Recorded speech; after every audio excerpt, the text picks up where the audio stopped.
Bom dia a todos. Mais um domingo, né? Graças a Deus, mais uma semana se passou, uma outra se inicia e vamos seguindo em frente, né? E o estudo da nossa lição de hoje fala a firme esperança do cristão. Nós cristãos temos que ter muita fé, mas nós também temos que ter esperança, né?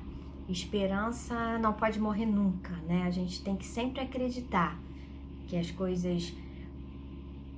Tendo a fé, a gente sabe que tudo está no controle de Deus, né? Tudo é planejado e concretizado pela vontade de Deus, né? A vontade dele é melhor do que a nossa, nós temos essa certeza. Então, a esperança, ela sempre é um ponto muito especial e muito certo na vida de um cristão, né? Nós precisamos confiar muito nisso. A esperança, ela não pode morrer nunca. E a gente vai ver isso em Filipenses 3, 17 até o 4, capítulo 4, verso 1. Eu vou ler com os irmãos, ó. Acompanha aí na sua Bíblia, se você puder. Os inimigos da cruz de Cristo. Irmãos, sede imitadores meus e observai os que andam segundo o modelo que tendes em nós. Pois muitos andam entre nós, dos quais repetidas vezes eu vos dizia, e agora vos digo, até chorando, que são inimigos da cruz de Cristo. O destino deles é a perdição, o Deus deles é o ventre, e a glória deles está na sua infâmia, visto que só se preocupam com as coisas terrenas. Pois a nossa pátria está nos céus, de onde também aguardamos o Salvador, o Senhor Jesus Cristo, o qual transformará o nosso corpo de humilhação para ser igual ao corpo da sua glória, segundo a eficácia do poder que ele tem de até subordinar a si todas as coisas. Portanto, meus irmãos amados e muito saudosos, minha alegria e coroa, sim, amados, permanecei deste modo firmes no Senhor. Então, aqui ele fala para que nós cristãos permanecemos, mesmo que as dificuldades venham, as aflições, né, as angústias, as dores, né, esses momentos difíceis que nós estamos enfrentando, nós devemos permanecer até o fim, né? Vamos para a introdução. A introdução, ela fala... É interessante, irmãos, que esse período aqui, esse texto que eu vou ler agora de introdução, isso aqui é uma lição que a gente estudou lá na nossa classe em 2017, quer dizer, a gente nem sonhava passar por tudo isso que nós estamos passando agora, né? Então, e a gente vai falar aqui muito dos dias que a gente está vivendo hoje, 2021. Preste atenção só, ó. Olhando a sociedade na qual estamos inseridos, somos forçados a acreditar que o tempo em que vivemos é de grande incerteza e insegurança. Por experiência própria, cada um de nós conhece inúmeros exemplos que confirmam a realidade de que vivemos tempos difíceis. E mesmo assim, diante desse cenário difícil, será que ainda é possível manter a esperança? É uma pergunta que ele deixa aqui para nós, né? Para o cristão, a esperança é um princípio que jamais pode ser renunciado. Então, para nós cristãos, nós não podemos nunca mesmo, irmãos, renunciar à esperança, né? Dizer, não tem mais jeito não, né? A gente não pode renunciar à esperança porque é bíblico. Nós cristãos precisamos ter a esperança convicta nos nossos corações e na nossa mente, né? Nós precisamos caminhar em tempos difíceis, sim, mas com a esperança. E isso nos traz, né, conforto, paz, um pouquinho de suavidade nessa carga tão pesada que nós carregamos muitas vezes nos nossos ombros, né? O ponto 1 fala o seguinte: o caminho da cruz. Na sequência de seu pensamento, o apóstolo Paulo, né, faz uma advertência quanto à necessidade que o cristão tem de seguir apenas os exemplos positivos da vida cristã, esforçando-se ao máximo para não se deixar levar pelos exemplos negativos. Nesse sentido, ele se coloca como referencial a ser seguido, estando plenamente certo de que estava procurando viver de forma digna diante de Deus, tendo um comportamento agradável na presença do Senhor. Então, o que ele fala ali é que nesse trecho que a gente leu desse capítulo, que a gente precisa se segurar, focar nas coisas boas, nos exemplos bons, nas coisas que nos dão esperança, nas coisas que são positivas para a nossa vida, né? Então a gente precisa sim caminhar com a esperança, com essa convicção que temos esperança. Paulo não se limitou a falar de seu exemplo pessoal. Ele encorajou os cristãos a que observassem outros servos de Deus que manifestavam um padrão de vida cristã digno de ser imitado, tais como Epafrodito e Timóteo. Lá ele cita, né, essas duas pessoas como exemplo a ser seguido. Então nós precisamos o quê? Imitar as coisas boas. As coisas ruins a gente não copia, né? A gente tem que deixar para trás. Não sei se aconteceu com vocês, mas na época de filhos pequenos na escola, né? A gente sempre escutava alguma historinha do filho voltando para casa ou em casa, contando de algum coleguinha, de alguma coisa que aconteceu. E a gente falava, ó, deixa isso para lá, né? Não se mistura com essa pessoa. Não anda junto com essa pessoa, porque essa pessoa não te traz bom exemplo, né? Você tem que copiar as coisas boas, né? Então a gente sempre falou isso, né, para os nossos filhos e netos e por aí vai, né? Que a gente precisa copiar as coisas boas, imitar as coisas boas, né? É isso que a gente tem em nossa mente. O que se observa muitas vezes é que os exemplos negativos são muito mais fáceis de serem imitados, infelizmente, né, irmão? Nos versículos 18 e 19, é possível que Paulo esteja se referindo aos judaizantes. Judaizantes eram judeus convertidos ao cristianismo. Então, os judeus convertidos ao cristianismo, muitos deles traziam, né, na sua bagagem coisas ruins, exemplos que não eram bons para ser seguidos, né? Então, isso atrapalhou muito. E o fato é que a conduta daqueles indivíduos era maléfica, olha só. Conduzindo à destruição e à morte. Eles não se mostravam dispostos a seguir o caminho da cruz, sendo inclusive considerados inimigos da cruz de Cristo. Eles só pensavam em comer, beber e gozar a vida, sem qualquer moderação, sendo materialistas e vivendo apenas para satisfazer as paixões da carne. Quando ele fala sobre materialista, ele quer dizer que essas pessoas, os judaizantes, aqui cito os exemplos, né? E a gente vê muitas pessoas assim nos dias de hoje, se pegando as coisas materiais, né? As coisas físicas, né? Tudo que faz, ou o dinheiro que ganha do salário, né? É tudo em coisas materiais, é tudo em coisas que você pega, né? Matéria, né? Então, isso é preocupante, porque a gente precisa pensar nas coisas eternas, né? É o que o apóstolo Paulo fala. Por isso, os que andam de forma incoerente com o padrão de vida cristã ensinado pelo apóstolo são chamados de inimigos da cruz de Cristo. Esses agem de forma a destruir e desmoralizar a mensagem da cruz. Então, eles destroem, né? A gente quantas vezes sabe de casos que, o fulano se converteu, ou o fulano não dá bom exemplo, né? E a gente fica pensando assim, poxa, mas a pessoa tá na igreja, tá fazendo coisa errada, tá na igreja, tá agindo dessa forma. Então, coisas assim, irmãos, a gente não pode imitar, né? A gente tem que não olhar para isso, não dar importância para isso e seguir o que a palavra de Deus nos manda seguir. A exortação paulina é para que evitemos tais exemplos, viu? Evitar esses exemplos. Infelizmente, entre os cristãos, há muitos exemplos negativos, os quais se enquadram perfeitamente no descrito pelo apóstolo. O crente é incentivado a se afastar e a não se deixar macular por tais formas de agir. Então, pessoas assim, que você fica na dúvida, tá certa ou tá errada, é melhor você se distanciar. Não criar inimizade, não, mas não seguir o que aquela pessoa está fazendo. Não fazer, né, o que aquela pessoa está fazendo. E, ao contrário disso, orar por ela, né? A gente deve orar. Não vou seguir o fulano, não vou fazer o que o fulano, não, porque eu acho que tá errado. Ok, faça isso, mas ore por essa pessoa. Essa pessoa que se diz transformada pelo Espírito Santo, que está na igreja, se diz cristão, será que realmente ela tem a conduta de um cristão, né? Então a gente precisa orar por essas pessoas. O ponto 2 fala sobre a comunidade celestial.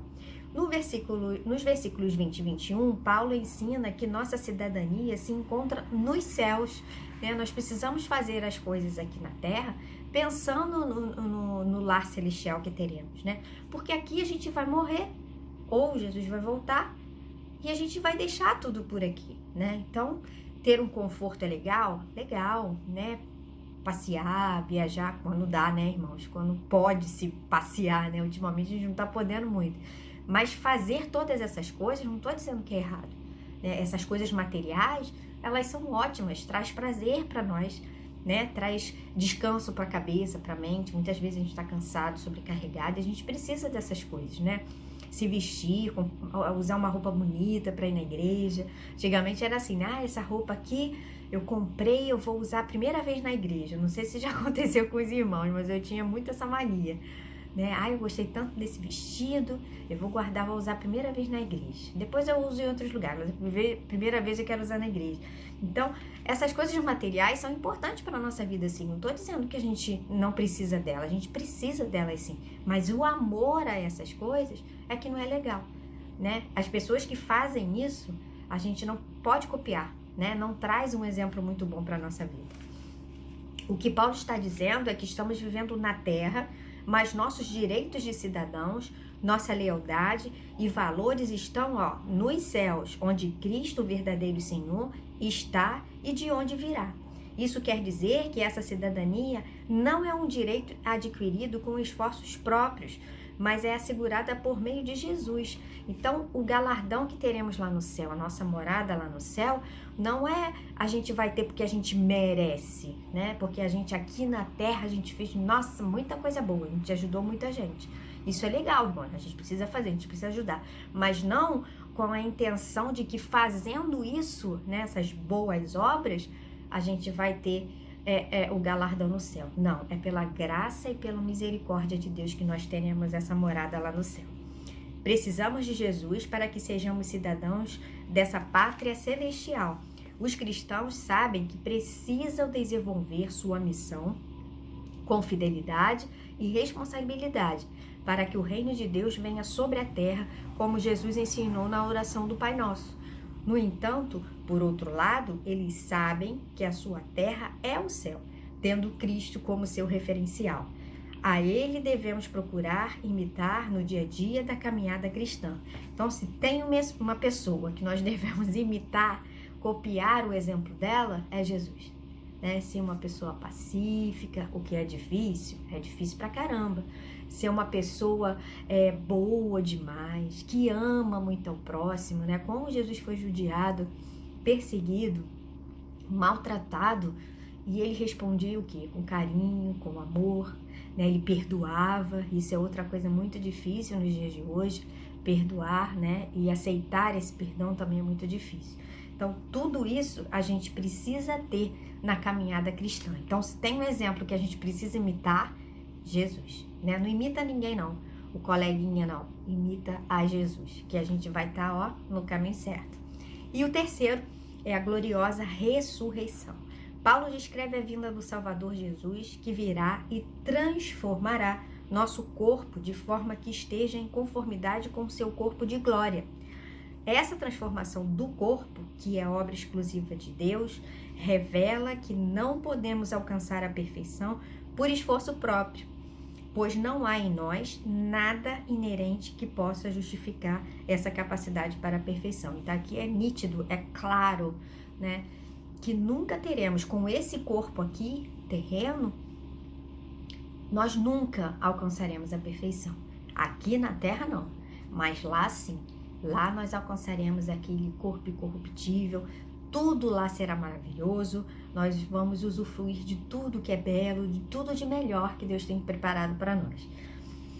Em outras palavras, Paulo está mostrando que o nosso corpo encontra-se num estado de humilhação, pois ainda não foi glorificado, né? Esse corpo aqui nosso, terreno, ele está em humilhação, né? Por isso que a gente sofre, pois ainda não foi glorificado. A glorificação acontecerá quando?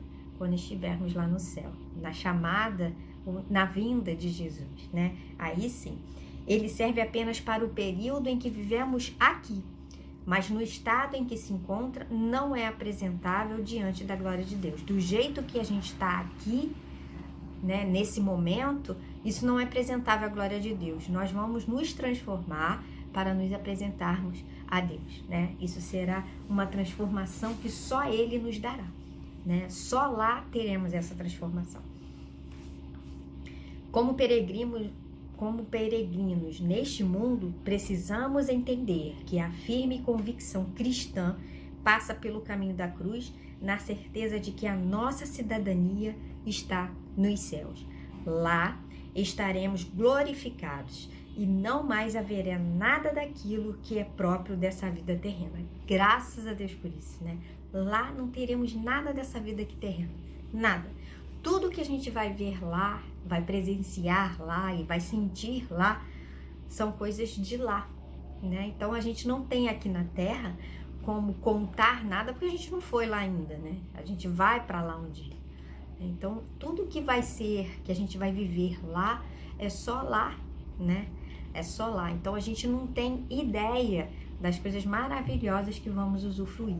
Então essa esperança de que vamos ver um céu maravilhoso, que estaremos glorificando a Deus lá, receberemos um corpo glorificado lá, essa esperança nunca pode morrer.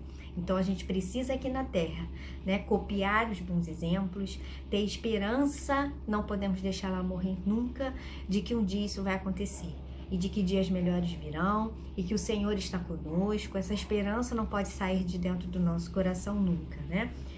Portanto, meus irmãos, amados e muito saudosos, minha alegria e coroa, permanecei. Deste modo, firmes no Senhor. Então, ele termina esse texto básico que a gente leu de Filipenses 4:1, dizendo exatamente assim.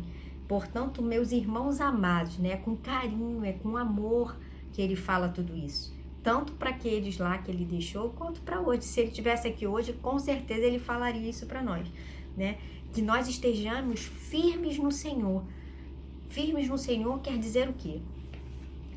Não, independente do que passarmos aqui na terra, mesmo que doa, que seja sofrido, nós temos que estar firmes no Senhor.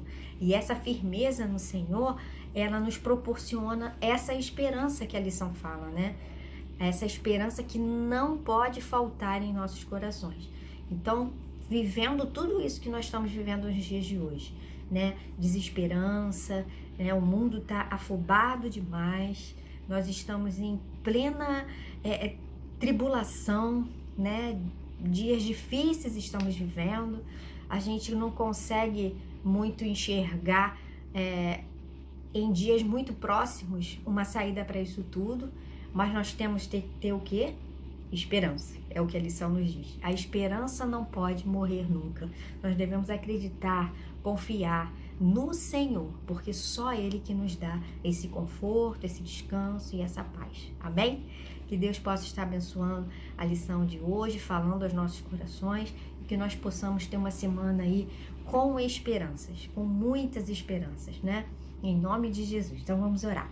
Senhor Deus e Pai, amado, querido, Paizinho do nosso coração, nós queremos neste momento falar contigo, entregar as nossas vidas nas tuas mãos. Sabemos que às vezes te decepcionamos, entristecemos o seu coração, mas queremos, Senhor, te pedir que tu coloques em nosso coração essa chama viva. Não deixe, Senhor, que a esperança ela diminua e muito menos que ela se acabe em nossos corações.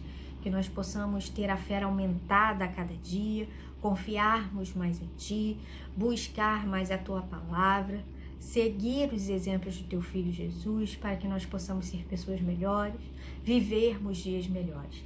Obrigado porque sabemos que Tu estás conosco, porque quando Teu Filho foi ao céu, disse que o Espírito Santo ficaria aqui conosco, que nós temos a plena certeza e convicção disso, porque senão já teríamos desfalecido. Senhor, muito obrigado pelo Teu amor, muito obrigado por essa esperança, que às vezes está pequena em nosso coração, mas nós temos ela dentro de nós e precisamos que ela aumente a cada dia. Obrigado pelo Teu amor, pela Tua graça e pela tua misericórdia. E te pedimos, Senhor, e clamamos a ti. Coloca a esperança, ó Deus, no coração dessas pessoas que estão tão desacreditadas e estão tão acabadas, destruídas emocionalmente, fisicamente, financeiramente, que muitas vezes não tem comida para colocar na mesa porque está desempregado, porque está passando por dificuldade de saúde, de doenças. Ó Pai, não deixe que a desesperança tome conta totalmente do coração dessas pessoas, que a chama, mesmo que pequena, da esperança possa voltar a crescer e que essa pessoa possa viver dias melhores. Nós conhecemos tantas pessoas, Senhor, e sabemos que tantas outras estão nesse momento clamando o teu nome. Nós te pedimos em nome de Jesus por essas pessoas e colocamos o nosso coração no teu altar para que tu possas tomar conta e cuidar de cada um de nós. Muito obrigado pelo teu amor, muito obrigado pelo Pai amoroso que tu és conosco, apesar de não merecermos. Muito obrigada por tudo, em nome de Jesus. Amém. Classe, mais uma lição dada, espero que tenham deixado uma sementinha no coração de vocês.